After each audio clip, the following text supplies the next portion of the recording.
lockdown seria algo realmente fantástico do ponto de vista de prevenção da contaminação. Mas e aí, como que é isso para a economia? O que a gente tem que realmente balancear entre segurar a doença ou preocupar também com a economia? Fica à vontade para discutir o tema. Exatamente, doutor Bruno. Esse ponto levantado pelo professor doutor é bastante interessante, especificamente pela situação que as economias se encontram, né? Chegaram nessa crise.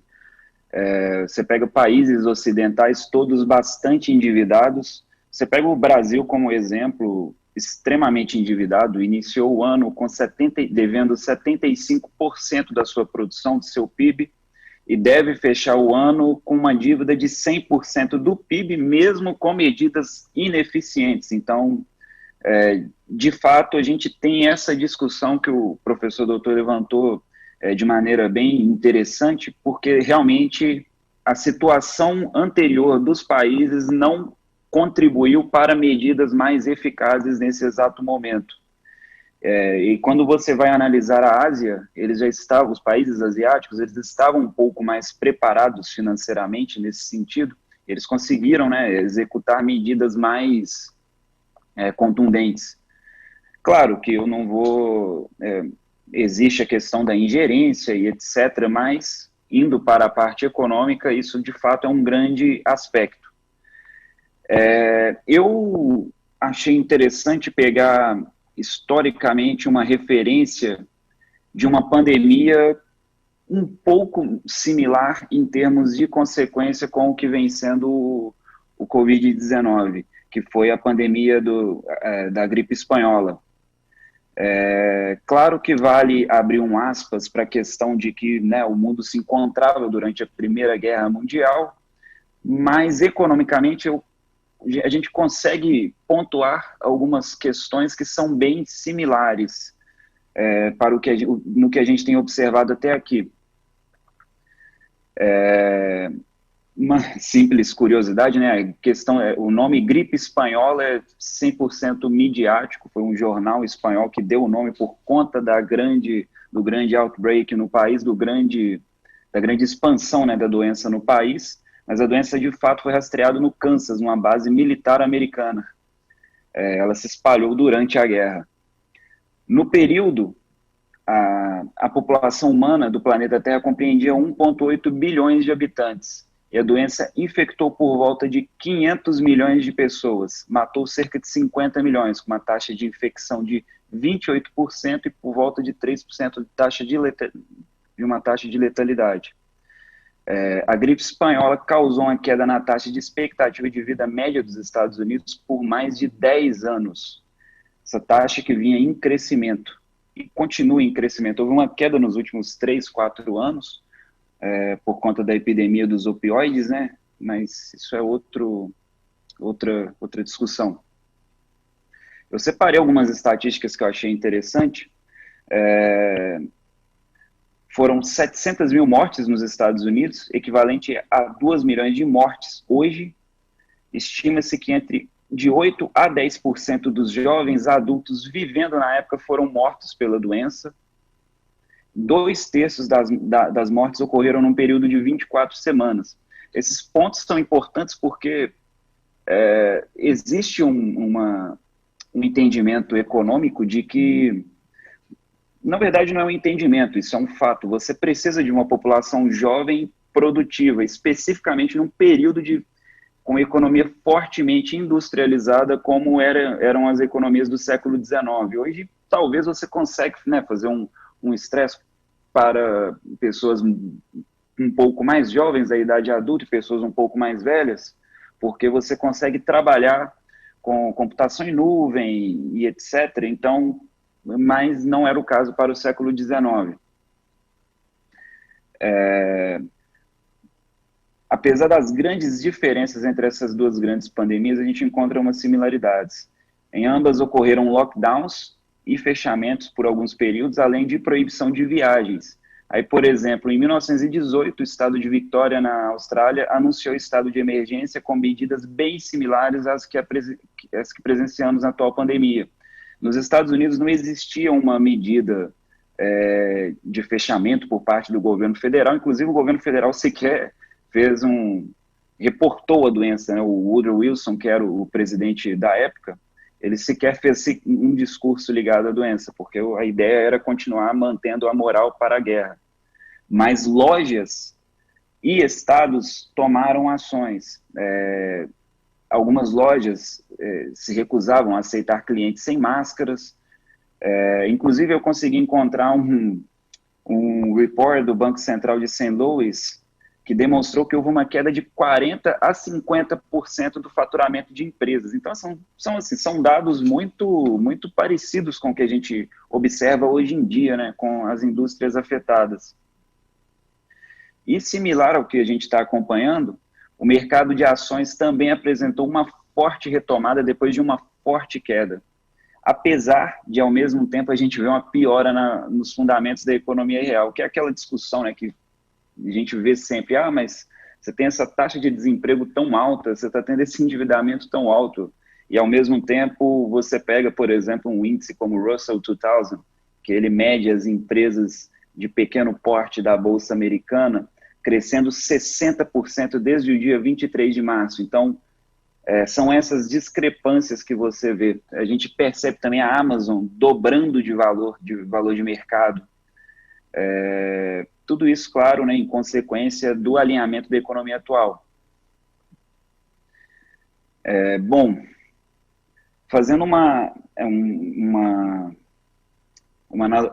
analogia de como os mercados se comportaram na época, no caso de maneira econômica, né, o PIB do Reino Unido, Itália e dos Estados Unidos cresceram de 1914 até 1918, durante esse período, claro, puxado pela produção para a indústria bélica da Primeira Guerra Mundial. De acordo com Thomas Hayes, do Great Hill Capital, utilizando dados da Dow Jones, a gente conseguiu observar que o mercado apresentou uma queda de 33% no ápice da pandemia. Porém, ao mesmo tempo, apresentou um crescimento de 35% do fundo até outubro de 1918, que foi o mês com maior número de mortes na gripe espanhola. A hipótese aqui, né, que Thomas traça é a de que o mercado havia descontado em 1917 já o pior cenário, e aí começou a precificar já uma recuperação da economia no ano seguinte, o que muita gente apontou que aconteceu também esse ano. Eles precificaram um cenário muito pior do que aquele que aconteceu, que continua muito ruim, evidentemente. E, além disso, esse ano a gente teve ações governamentais muito fortes, coisa que não aconteceu tão diretamente na época, além, claro, da economia de guerra que a gente observava. Porém, o PIB dos poderes centrais caiu. A Alemanha, por exemplo, apresentou quedas de 12% a 43% ao longo de 4 anos. Lembrando que aqui eu não estou considerando Itália como poder central, estou considerando apenas Alemanha e Áustria. Porque a Itália já não havia entrado na guerra, já havia quebrado o pacto diplomático com Wilhelm II. Bom, uma comparação, né, com esse número que eu trouxe, a Bolsa, durante a gripe espanhola, a gente observou uma queda de 33% da Bolsa americana versus uma queda de 32% no ápice do Covid, né, que ocorreu em março, do ápice não das infecções da doença, mas da descoberta, né, quando a coisa começou a, de fato, se tornar cada vez menos abstrata e mais real no mundo ocidental.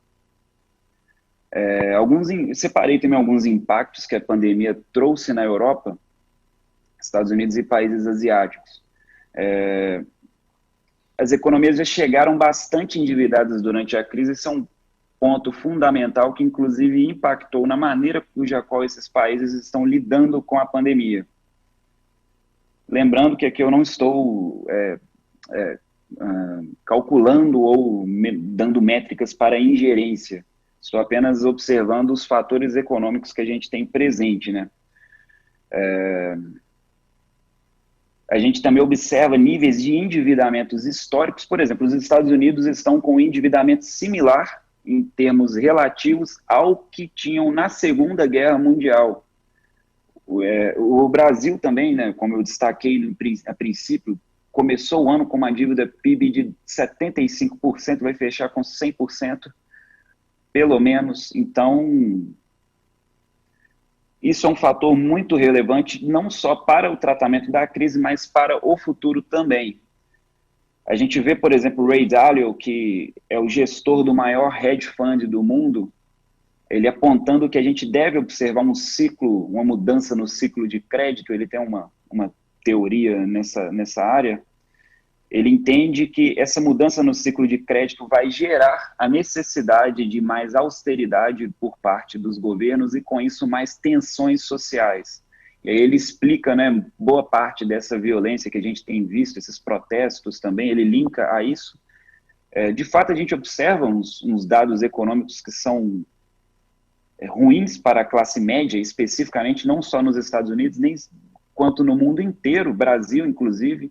E com isso a gente observa, de fato, um pouco, né, de perda de coesão social. A gente também observou o início do ciclo de depreciação do dólar frente a moedas de países emergentes, menos o real.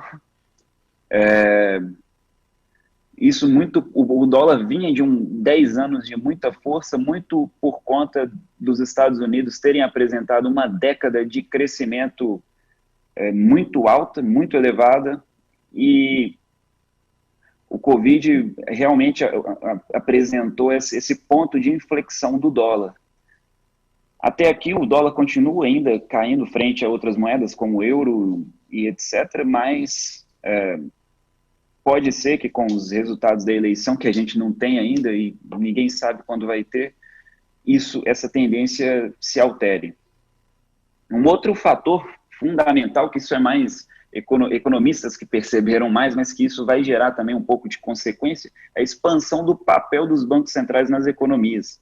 A gente vê, por exemplo, o Banco Central americano comprando ações a mercado, utilizando, né, criando o papel moeda para comprar ações a mercado.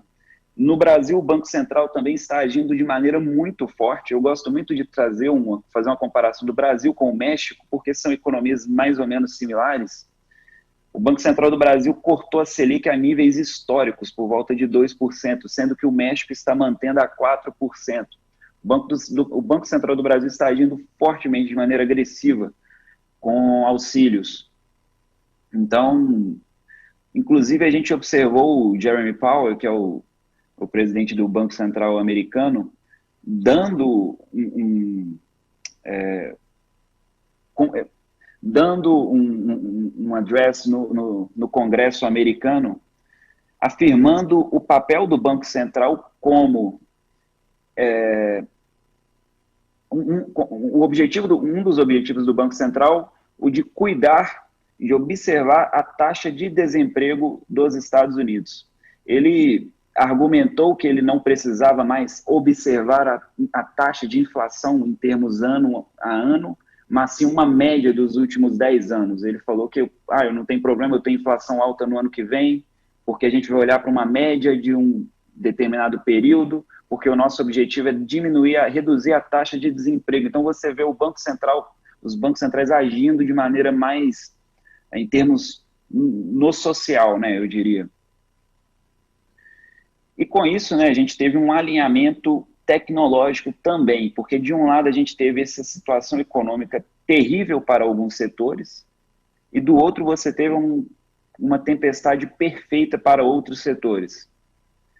A gente teve uma mudança aí que muitos previam que ia acontecer em 10, 20 anos, ocorrendo em questão de 3, 4, 5 meses, né, que é a expansão do e-commerce das empresas de telemedicina. A gente vê a Teladoc, que é uma gigante aqui americana, expandindo fortemente. Aqui no Canadá tem uma empresa chamada CloudMD, de telemedicina também, que está crescendo fortemente aqui no Canadá. Então, é uma grande tendência. E-commerce, fintechs, a gente vê o Mercado Livre no Brasil, para citar um exemplo, com um crescimento absurdo, e por aí vai. Essa forte crise econômica e subsequente retomada puxada por auxílios governamentais e pela economia com modelos baseados em computação em nuvem, telemedicina, e-commerce, fintechs, esportes e esportes. A gente vê treino em casa também, por exemplo, a Peloton, que é uma empresa que eles basicamente fazem equipamentos de spinning para residência e estão lançando outras linhas de equipamento, crescendo também muito nesse ano, própria Zoom. E energia renovável também foi um setor que apresentou o crescimento. Existe no caso de energia renovável, é um pouco mais indireto, né? A ideia é que existe uma tese de que para a retomada econômica, os governos vão direcionar auxílios e subsídios para a reconstrução das economias em torno de energia renovável. Isso é uma tese que muitos fundos e hedge funds estão seguindo, né? Resta a gente observar se isso vai acontecer de fato, mas isso a gente tem visto, por exemplo, a Tesla não é só uma companhia de carro, eles fabricam baterias, placas de energia solar e etc. A gente tem visto essas empresas crescendo, a gente viu uma grande valorização da prata também nesse ano, que a prata é utilizada na produção de placas para energia solar, então é uma tendência que a gente tem observado. A gente viu empresas, né, eu separei também uma lista de empresas só para colorir um pouco. A gente viu as empresas FANG, né, Facebook, Amazon, Apple, Netflix e Google também apresentando bons resultados esse ano e expandindo. Mercado Livre, todo mundo conhece no Brasil, a Teladoc, que eu citei agora há pouco, né, um gigante de telemedicina nos Estados Unidos, a Peloton, uma empresa de marketing digital chamada The Trade Desk, que vem com crescimento forte, uma empresa de gestão de CRM, que é a Workday, empresas de gerência de dados, porque a gente também viu uma expansão muito forte, uma migração muito forte para esse modelo, Alteryx, a Stone no Brasil, Stonical, e do Brasil, a Sea Limited na Ásia também com um crescimento muito forte, uma empresa de e-commerce, é uma fintech com um braço de e-sports e e-commerce. Alibaba também com um crescimento muito forte, entre outras. E eu destaco a fala do CEO, para finalizar, do CEO da Microsoft, Satya Nadella. Ele, nos resultados da Microsoft do último trimestre, do penúltimo trimestre no caso, porque esse já fechou, ele afirmou, né, durante a conferência, a ligação com os analistas, de que nós estamos presenciando 10 anos de avanço tecnológico em meses. Então, de um lado, a gente observa, né, uma situação trágica econômica para alguns setores e uma tempestade perfeita para outros. E, ao mesmo tempo, a gente vê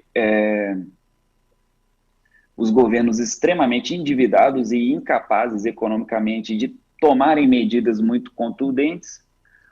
Porém, uma boa notícia economicamente, né, se a gente pode usar a história como guia, como bússola, é o de que, como se observou durante, né, a gripe espanhola, após a gripe espanhola, no caso, a gente observou um crescimento econômico até 1929, até o crash de 1929. Então, foi uma década de crescimento econômico, então a gente pode observar uma década de crescimento econômico aqui também. A gente tem setores posicionados para isso, a gente chama de tailwinds, né? A gente tem áreas de crescimento para isso. Então, é algo que a gente tem que observar, né? Porque a história, ela não se repete diretamente, ela é feita. Então, claro que alguns fatores se repetem, mas, assim, a gente tem que observar essas coisas acontecendo, mas, de fato, existe, sim, em termos econômicos, um cenário mais otimista. O que eu entendo que deve acontecer para os próximos 10 anos, o que a gente tem que observar é a questão inflacionária, muito provavelmente nós vamos observar uma inflação um pouco mais alta. B, governos vão ser mais austeros, porque eles precisam pagar o endividamento. Então, a gente vai observar governos com mais austeridade, pode ser que a gente observe, né, a tese do Ray Dalio de mais caos social, falta de coesão social, especificamente, né, geopoliticamente falando, com o que a gente observa no mundo, com Estados Unidos, China, Rússia e etc.